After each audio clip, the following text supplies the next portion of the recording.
puntahan. Ang masaya na naman ang mga paa ni Kakang's Dalikan. So, nandito tayo ngayon sa Netherlands at ipapakita ko po sa inyo kung bakit green na green ang kapaligiran. Tingnan nyo naman po yung mga building. Actually, yung mga nakikita nyo later on the later part of the video, na ito ay isa sa mga most visited places sa Netherlands. Ang lugar na ito ay tinatawag na Zaandam. Ang mga nakikita niyo yan na unique yung kanilang mga designs. Ayan, para hindi mo aakalain na ito ay hotel. Mga hotels po yan. So, isa po ito sa mga tourist attractions nila.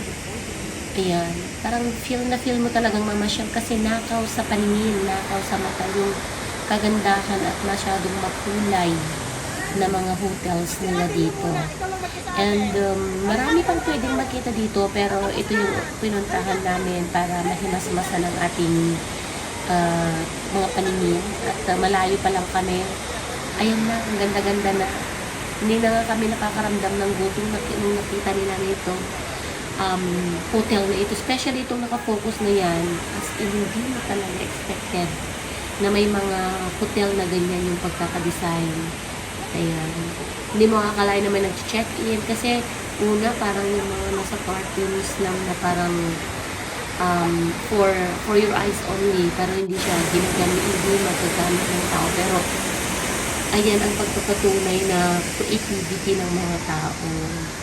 Bali, ito yung kanilang sentro. May mga shopping malls, may mga kainan dyan. Ayan. So, yan po ang Zaandam, Netherlands. Ang dami ng mga turista, dami rin. So, nakisyoso rin kami. What makes it so special? Kasi, upon decide kami na mag-check kung anong magandang lugar sa Netherlands, isa ito sa mga lumalabas. Ayan, isa ito sa mga lumalabas sa mga search namin. So, trinay namin siya. And, total, okay naman yung pero ito lang yung kanilang masasabi na maganda sa Zaandam. Zaandam. Yes. So, yan po. Patunay ang buhay.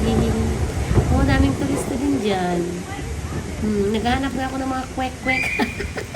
Kwek-kwek. Ayan. So, habang papalapit, lalo na pag nasisinagan ng araw, siguro when during Christmas time, like mga December, siguro mas magandang puntahan ito kasi may mga pailaw na silang paandar, ganyan. At may mga nagbebenta-benta na siguro sa gilid-gilid, mga ganon. Ayan. So nice talaga pumunta sa mga ganitong lugar. According sa pagbabasa-basa, ayan, nagbabasa-basa na rin si Kakang's Dalikan, di ba? According sa pagre-research, ito palang Zaandam before ay isang industrial area. Ayan, kung saan maraming mga products ang kanilang mga in-offer yata, something like that. Tapos, hanggang sa nag-build sila ng mga ganito, nakakaiba, para maging tourist attraction nila. Ganda talaga, hindi mo lubos maisip na sa ganyang eksena is maraming naaakyat. Siyempre, kahit sino, pag ganyan ang makikita mo, hindi mo ka magdadalawang isip na i-consider sa bucket list mo. So, bucket list check ang Netherlands. Actually, pumunta na kami before sa Amsterdam. Mas buhay na buhay ang Amsterdam, pero I think Zaandam is part of Amsterdam, I mean. O parang parang kapitbahay or it's not clear. Pero it's Zaandam. Ganda-ganda. And most dito ang kanilang mode of transportation ay tram, yung tinatawag nilang tram and train. Napakasimple lang yung buhay ng mga tao rito actually. Simple lang pero relax sa kanila. Parang actually dito yung mga Sunday kasi ito pumunta kami. Pero open ang mga shopping malls. Samantalang meron kaming isang country na pinuntahan na specifically sa Belgium. Nung pumunta kami sa Belgium, Sunday, sarado lahat ng establishment, mga shopping malls. Sarado talaga sila. Pero dito, nagulat ako, open kahit Sunday. Ayan, so ayan. Wala na rin. Tinignan ko hanggang doon sa dulo kung ano pa yung pwedeng makita. Oh, yes. Since nag-start na rin ako na tingnan kung ano yung mga neighboring countries as long as kaya ng budget, sinusubukan kong pumunta kasi parang namulat ako sa katotohanan na wag lang nating basahin sa mga libro. If you can, if it's possible, wag lang yung binabasa natin or sinisearch natin or ginagoogle natin. Maybe, kung kaya lang namang magbiyahe, mag-travel puntahan natin.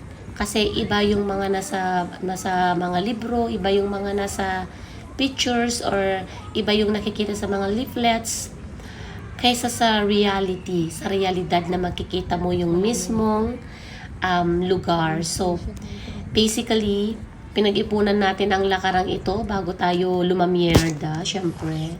Money matters when it comes to travel kasi syempre, it's not necessary naman na bongacious na as in super duper na mga pagkain kakain ka. It's just planning. Tamang pagpaplano lang. Minsan ako, pag nagbibiyahe, meron akong backpack, nakalagay doon yung aking water. Meron akong sandwiches, cookies, and some chocolates and candies. Ayun, pag nagutom, yun ang kinakain. May mga fruits din sometimes. Nasa bag, apple, pear, or avocado, mga ganun, na easy na kainin. Yung parang alis gutom lang. Yan. Yan yung mga natutunan ko na diskarte. Hindi naman kailangan kumain ka sa mga mamahaling restaurant when you travel. Kailangan ding diskarte. Kasi kung meron ka pang aim or goal na pumunta sa ibang lugar, pare mong i-consider yung mga tips na ganon. Tsaka bago ka magbiyahe, siyempre tignan mo yung mode of transport niya, by train, by tram, by bus, ilang minutes or ilang hours ang kailangan mo para makarating sa lugar na yon, para malibot mo yung total area, yung gusto mong puntahan. Hindi yung nagmamadali, kasi pag nagmamadali ka, hindi mo na rin mai-enjoy yung makita mo yung view. Masarap pa rin yung minumuni-muni mo, kumbaga nilalasap mo yung mga nakikita mo. Kasi isa ito sa mga karanasan na ito ay syempre nakatago sa ating memory, mga naranasan natin na kahit na medyo magkakaedad na tayo balang araw, ay maiisip mo na lang pag nakita mo sa mga libro, oh, I've been there. Mga ganong issue ba? So, yung mga ganyan dapat ang ating i-consider. Tsaka, where kasi dito is like sometimes nagsa 7 degrees na, 6 degrees, ganon. Wear clothes na comfortable ka, ganon. Yung carry mong dalhin. Most of the time, pag nagbibiyahe kami or namamasyal kami, gumagamit kami ng rubber shoes, pero nakasuot kami ng mga thermal clothes para in case na mag-drop yung temperature, kaya mong lumaban. When it comes naman na medyo tumaas yung temperature, tanggalin mo lang yung outer jacket mo. Yun. So, last destination for today's video. Ngayon ay pumunta na. Nandito na tayo sa Amsterdam. And of course, isa sa mga na-notice ko dito, iba-iba yung iba yung kanilang hotels. Tingnan niyo naman itong hotel na ito. Stad House, ibig sabihin. Napaka-colorful, di ba? So colorful. So total, maganda naman yung ating experience dito, pero very lang siya. It's not colorful siya, pero parang common lang. Yung kulay yung kanilang parang pangkuha ng attraction. But if you search, kapag mag-search ka sa Google kung ano yung isa sa mga, best tourist destination na pwede mong makita dito sa Netherlands, lalabas itong Zaandam. Kasi, tignan nga naman mga hotel different. And of course, hindi mawawala yung ating unang pinuntahan na Sanchez Cans. I'm not sure if I pronounce it right, pero total. Perfecto. So, till here sa ating paglalamyada, mga minute natin sa pagbabalik ng Kakang's Dalikan. Tara!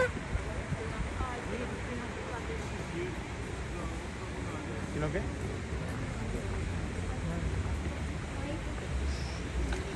Tara!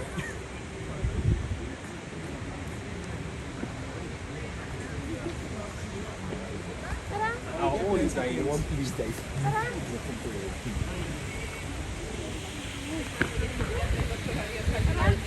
Yung tinanong, malasin ka, baka din kami. Of course. Siyempre, kailangan muna nating lumusong.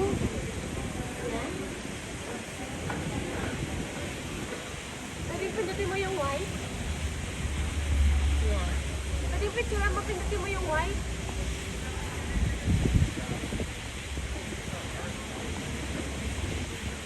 I'm not sure kung nakakuha. Kasi ngayon. Kasi ngayon. Isa lang. Eh, syempre, dito tayo. So, let's go. Daanan ito ng mga ano. It's dirty. So, bye-bye everyone. See you again in my next video.